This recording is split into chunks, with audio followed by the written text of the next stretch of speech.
আল্লাহর নবী বলেন, হে আমার উম্মত, রমজান মাসের লাস্টের 10 দিন, রমজানুল মুবারকের লাস্টের 10 দিনের যেগুলো বেজোড়া, সে রাতের মধ্যে তোমরা লাইলাতুল কদর তালাশ করো।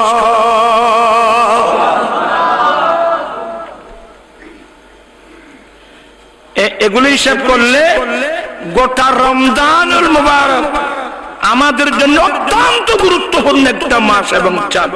আল্লাহ বলেন, ইন্না আনজালনাহু ফি লাইলাতিল কদর ওয়া মা আদরাকা মা লাইলাতুল কদর লাইলাতুল কদরি খায়রুম মিন আলফি শাহরিন। একটু সবার মনোযোগ আকর্ষণ করব। আল্লাহ বলেন, হে নবী, নিশ্চয় আমি সেই কোরআন নাযিল করেছি কদরের রাত্রে। সুবহানাল্লাহ।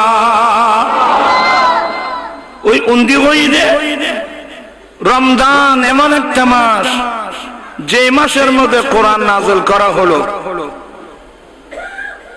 এই আয়াতের মধ্যে বলছেন, নিশ্চয়ই সে কোরআন আমি নাযিল করেছি কদরের রাত্রে।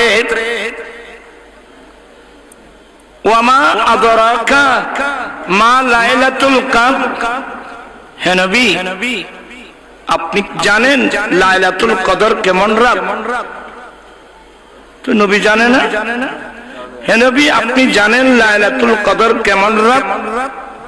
আল্লাহ নিজে প্রশ্ন করে আল্লাহ নিজে উত্তর দিচ্ছেন। আমার রাসূল আল্লাহর কুদরতুর জবানে লাইলাতুল কদরের সওয়াবের কথা বলাচ্ছেন। সুবহানাল্লাহ। রেকর্ড করাচ্ছেন। আল্লাহ বলেন, রাসূল লাইলাতুল কদর কেমন রাত জানেন? আমার আল্লাহ প্রশ্ন করে উত্তর দিলেন, লাইলাতুল কদরি খায়রুম মিন আলফি শাহরিন। লাইলাতুল কদর এমন একটা রাত, যে রাত 1000 মাসের চেয়েও উত্তম। সুবহানাল্লাহ। আমরা কত বড় ভাগ্যবান জানেন? এই আদম আলাইহিস সালাম থেকে ঈসা আলাইহিস সালাম